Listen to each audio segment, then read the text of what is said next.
तो कहानी की शुरुआत में डेव नाम के एक आदमी को अचानक से माइक नाम के एक यूएस एम्बेसडर का अफगानिस्तान से कॉल आता है, जो उसको बताता है कि उनके बेस पर कुछ टेररिस्ट ने अटैक कर दिया था और उनके काफी सारे लोग फंसे हुए हैं। इवन उनकी भेजी गई स्पाई फैमिली के ऊपर भी उन लोगों ने अटैक कर दिया था और किसी भी हाल में अभी माइक उस स्पाई फैमिली यानी कि वोल्टर फैमिली को बचाना चाहता था। वोल्टर फैमिली के बारे में आर्मी के ज्यादातर सभी लोग जानते थे, क्योंकि काफी सालों से वोल्टर पाकिस्तान और अफगानिस्तान में एज अ स्पाई रहकर वहां के सीक्रेट टेरर अटैक्स के बारे में पता करके टाइम पर यूएस ऑफिशियल्स को बता देता था। और उनको बचाने का सबसे बड़ा रीजन ये भी था कि वोल्टर की फैमिली में वोल्टर का 13 साल का बेटा और एक 5 साल की बेटी भी शामिल थी। उन्होंने पहले ही यूएस के लिए बहुत कुछ करा था और ऐसे में वो किसी भी बच्चे को इस तरह से मरते हुए नहीं छोड़ सकते थे। वहीं जंगलों के बीच में वोल्टर काफी ज्यादा घायल हालत में अपनी फैमिली के साथ कार चलाते हुए जंगल के रास्ते से भागने की कोशिश कर रहा होता है। अब शुरू में वैसे तो डेव इस मिशन के लिए नहीं मानता, क्योंकि इससे इंटरनेशनल लेवल पर बहुत बड़ा कॉन्फ्लिक्ट हो सकता था। पर माइक उसको ये पूछकर मना लेता है कि अगर डेव की फैमिली इस सिचुएशन में फंसी होती तो उसको कैसा लगता। माइक के बेस पर भी काफी सारे तालिबानियों ने हमला कर दिया था, इसलिए वो भी तुरंत वोल्टर की फैमिली के लिए मदद भेजने को बोलकर कॉल कट करता है और अपने सामान को पैक करके निकलने लगता है। वहीं डेव भी तुरंत ही अब जॉन नाम के एक बहुत बड़े एजेंट को कॉल करके सारी सिचुएशन के बारे में बताता है और उससे वोल्टर फैमिली के लिए एक रेस्क्यू मिशन चलाने को कहता है। जॉन ने भी तब तुरंत ही अपने सबसे best team war horse team को वोल्टर फैमिली की लास्ट लोकेशन की तरफ जाने को कह दिया था और जल्दी ही वॉर हॉर्स टीम पूरी तैयारी के साथ अफगानिस्तान के जंगलों वाले इलाकों की तरफ निकल चुके थे। उन्हें बस इतना पता था कि वोल्टर की फैमिली लास्ट टाइम एक ग्रीन कलर की कार से अफगानिस्तान से पाकिस्तान के बॉर्डर की तरफ जाने के लिए निकली थी। अब जैसे ही वॉर हॉर्स टीम का चॉपर अफगानिस्तान के जंगलों के पास पहुंचता है, वैसे ही पास की एक पहाड़ी में मौजूद एक टेररिस्ट बजूका की मदद से उनके हेलीकॉप्टर पर सडनली अटैक करता है, जिससे हेलीकॉप्टर आउट ऑफ कंट्रोल होकर जमीन पर क्रैश करने वाला था। वो क्रैश इतना ज्यादा खतरनाक था कि बस एक सोल्जर मार्को के अलावा किसी को हेलीकॉप्टर से बाहर कूदने का टाइम नहीं मिलता और बस मार्को ही ऐसा होता है जो हेलीकॉप्टर से टाइम पर कूदकर जैसे तैसे खुद की जान बचा पाता है। उसके बाकी सारे साथी तो हेलीकॉप्टर के जमीन से टकराते ही धमाके में मारे गए थे। मार्को खुद ही वॉर हॉर्स टीम का लीडर था और उसको वॉर हॉर्स 1 के नाम से जाना जाता था। सडनली अटैक होने के बाद शुरू में तो उसका दिमाग ठीक से काम नहीं कर रहा था, पर अभी वो जैसे तैसे खुद को होश में लाता है और कुछ सोचते हुए हेलीकॉप्टर के बर्बाद हो चुके मलबे के पास जाता है। उसको कहीं ना कहीं उम्मीद थी कि शायद उसका कोई ना कोई और साथी तो जिंदा बचा होगा। वो काफी देर तक हेलीकॉप्टर के पास रहकर किसी रिस्पॉन्स के आने का वेट करता रहता है, लेकिन अफसोस उसको कोई भी रिस्पॉन्स नहीं मिलता, जिससे मार्को को काफी ज्यादा बुरा लगता है, क्योंकि आर्मी में रहकर आपके साथी ही एक तरह से आपकी फैमिलीज बन जाते हैं। और अब क्योंकि उसके पास कोई और रास्ता नहीं था, इसलिए जैसे तैसे वो अपने पास मौजूद कम्युनिकेशन डिवाइस को सही करता है और अपने हेडक्वार्टर्स यानी जोन के पास कांटेक्ट करने की कोशिश करता है, जिससे बाकी सबको भी इस सडन अटैक और बाकी सभी सोल्जर्स की डेथ के बारे में पता चल गया था। तब भी मार्को उन लोगों से सैटेलाइट्स के थ्रू हेलीकॉप्टर के मलबे को सही से देखने को कहता है, ताकि उसको किसी के जिंदा होने के सबूत मिल सके।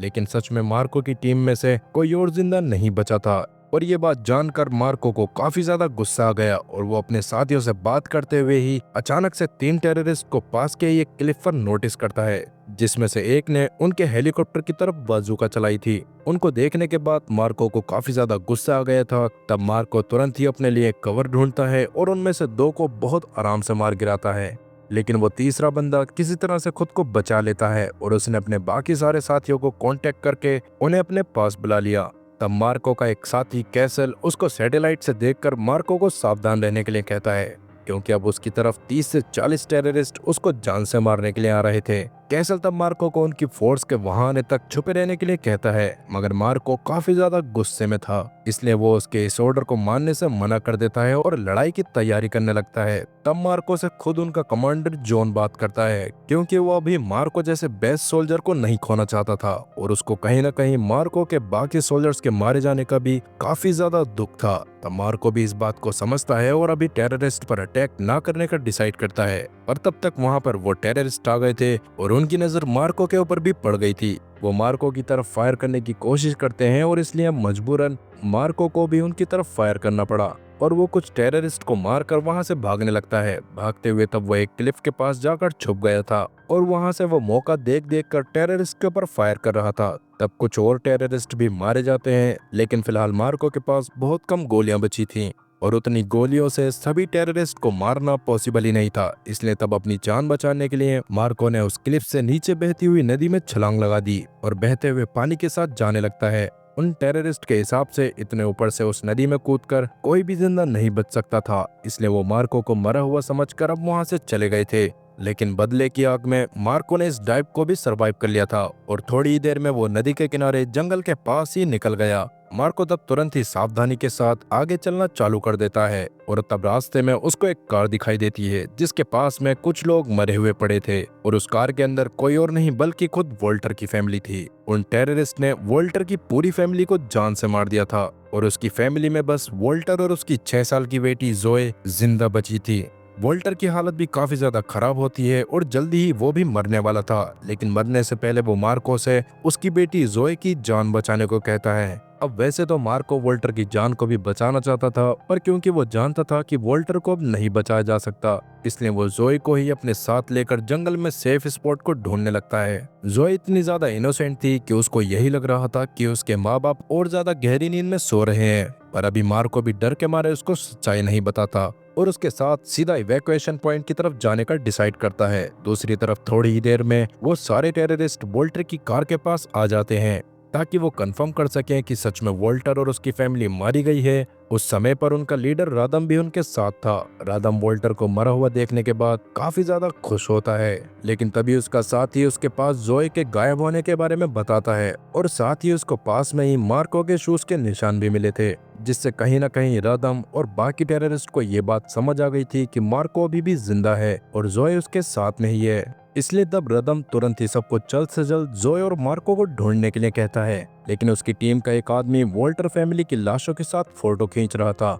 वहीं जब जोए और मार्को आगे बढ़ रहे थे तब जोए को कहीं न कहीं उसके फादर की मौत के बारे में समझ आ जाता है। उसके हिसाब से जिन लोगों ने उसकी फैमिली को मारा था वो काफी ज्यादा बुरे लोग थे, क्योंकि उसके पिता ने बचपन से उसको सिखाया था कि जो लोग इनोसेंट पीपल को परेशान करते हैं वो क्रिमिनल होते हैं। वो मार्को को अभी ये सलाह देती है कि वो उन लोगों को उनकी तरह बुरा बनकर ना मारे, बल्कि बस उन्हें पकड़ ले। मार्को जोए की ऐसी मासूमियत भरी बातें सुनकर काफी शौक तो था, पर अभी वो जोए को समझाता है कि वो लोग बुरे हैं और हो सकता है कि जोए की ही जान बचाने के लिए शायद उसे उन्हें जान से मारना पड़े। जोए भी तब इस पर मान जाती है। तब आगे चलते हुए मार्को को काफी जगह पर कुछ लैंडमाइन ट्रैप्स दिखाई देते हैं, जिन्हें वो बहुत ही आराम से डिसेबल कर देता है और जोए के साथ आगे बढ़ता रहता है। वो जोए को भी सावधान रहने के लिए कह रहा था, क्योंकि अभी भी रदम ने अपने आदमियों को उनके पीछे छोड़ दिया था।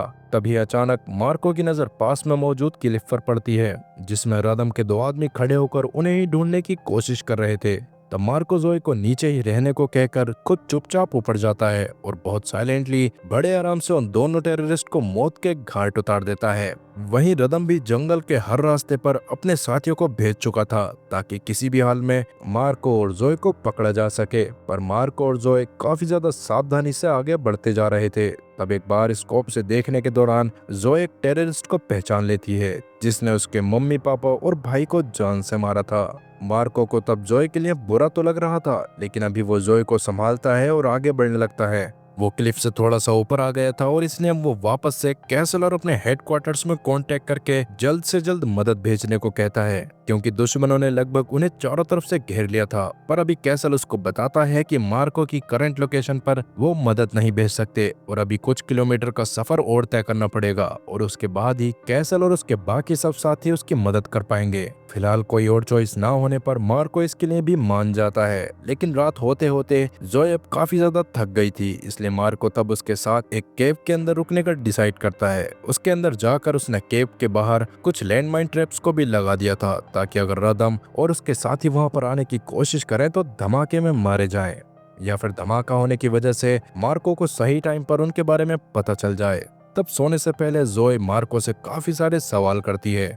वो जानना चाहती थी कि मार्को वहां पर क्यों आया था, तब मार्को भी उसको बताना चालू करता है कि कैसे उसकी और उसकी टीम को वोल्टर और उसकी फैमिली को बचाने का मिशन मिला था और वो एक चॉपर में बैठकर बड़े आराम से उनके पास आ रहे थे, लेकिन अचानक से उनके चॉपर पर एक बाजूका आकर लगी और चॉपर क्रैश हो गया। मार्को की जान बस इसी वजह से बच पाई थी क्योंकि किस्मत से वक्त रहते वो चॉपर से कूद गया था। इस पर जोए तब मार्को को फॉलन एंजल बोलती है जो उसकी मदद करने आया था, लेकिन मार्को के हिसाब से वो कोई एंजल नहीं था। तब जोए मार्को को एक सुपर हीरो कहानी सुनाने के लिए कहती है, जिस पर मार्को उसके अपने एक दोस्त अजीज की कहानी सुनाता है जो एक मुस्लिम सोल्जर था और उसके जितना बहादुर इंसान आज तक मार्को ने नहीं देखा था।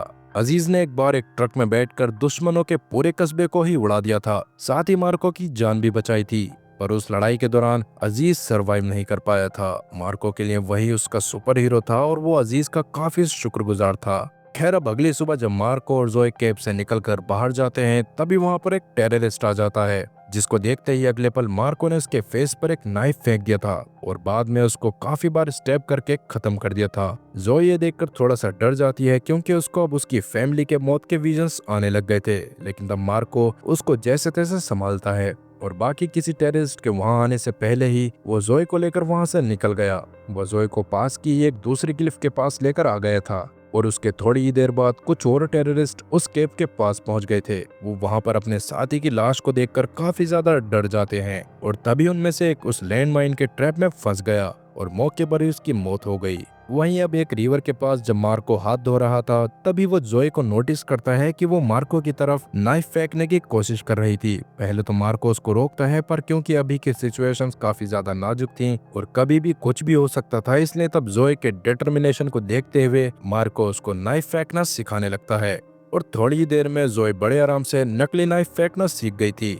इसलिए मार्को तब उसको एक असली नाइफ देकर फेंकने के लिए कहता है और जोए तब एक ही बार में एकदम परफेक्ट निशाना लगाती है। इसके बाद मार्को उसको लेकर वापस आगे बढ़ने लग गया था। वहीं रदम के साथ ही अभी भी पूरे जंगल में फैले हुए थे और लगातार मार्को और जोए को ढूंढने की कोशिश में लगे हुए थे, पर मार्को और जोए सावधानी के साथ आराम करते हुए आगे बढ़ते जा रहे थे। जोए के पास उसकी लुई नाम की एक डॉग की डॉल होती है जिसको उसकी माँ ने उसको दिया था और प्रॉमिस किया था कि अमेरिका जाने पर वो उसको एक रियल लुई खरीद कर देगी। जोए को अभी उसकी माँ की काफी ज्यादा याद आ रही थी और उनकी मौत की वजह से वो काफी ज्यादा अपसेट हो जाती है। तब मार्को उसका समझाता है कि हर इंसान को एक न एक दिन मरना है, जो सुनने के बाद जोए थोड़ा शांत हो जाती है और मार्को उससे वादा करता है कि वो किसी भी हाल में जोए को इस जगह से जिंदा निकाल कर रहेगा। वहीं अब तक रदम अपने साथियों के साथ लगभग मार्को तक पहुंच ही गया था और थोड़ी ही देर बाद मार्को अपनी दूरबीन से टेररिस्ट को देख रहा होता है। तभी जोए धोखे से थोड़ी सी आवाज कर देती है और उसके सामने रदम खुद आ जाता है जिसके हाथ में एक गन थी और अभी जोए और मार्को को पता नहीं होता कि यही रदम और उसके टेररिस्ट ग्रुप का लीडर है, लेकिन उसके बाद भी मार्को उसको देखते ही गन पॉइंट पर ले लेता है। तब रदम उसके सामने ऐसे दिखाता है जैसे वो बस एक नॉर्मल सिविलियन हो और उस जगह से गुजर रहा हो। साथ ही वो झूठ भी बोलता है कि उसने गन बस इस वजह से रखी हुई है क्योंकि आसपास के एरिया में काफी सारे टेररिस्ट हैं।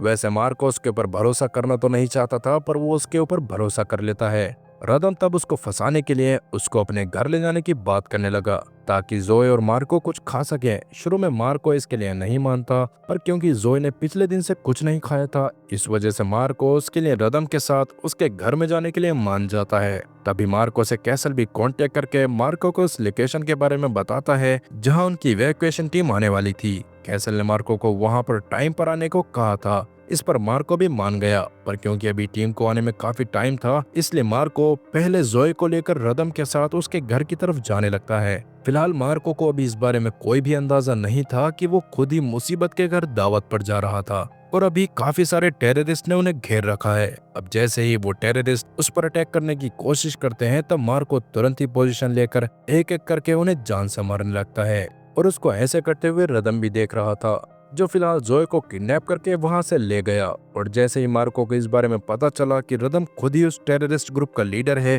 तब उसको काफी ज्यादा गुस्सा आ गया। पर जैसे ही रदम ने उसको बताया था कि उसका घर पास में ही है, इसलिए मार्को उसके गांव को ढूंढने लगता है। जल्दी ही वो रदम के गांव को ढूंढते हुए उसके एंट्रेंस पर पहुंच गया, जहां वो उस गांव के गार्ड को जान से मारने के बाद उसके कपड़े खुद पहन लेता है और अंदर जाकर एक दूसरे टेररिस्ट को गन पॉइंट पर लेकर जोए के बारे में पूछने लगता है। तब उस आदमी को भी ना चाहते हुए मार्को को रदम के बेस की तरफ लेकर जाना पड़ा।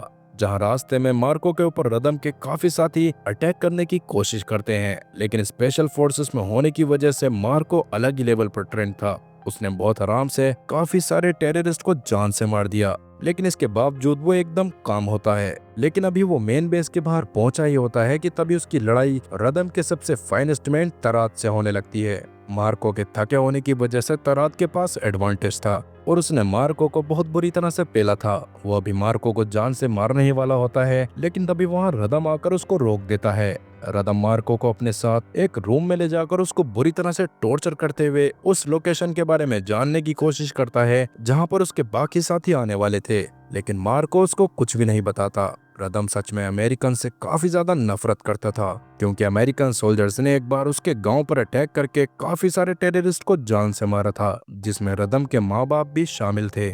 वो अभी भी मार्को को टॉर्चर कर रहा होता है, लेकिन मार्को उल्टा रदम को ही धमकाता है कि रदम अब जिंदा तो अफगानिस्तान से बाहर नहीं निकल पाएगा।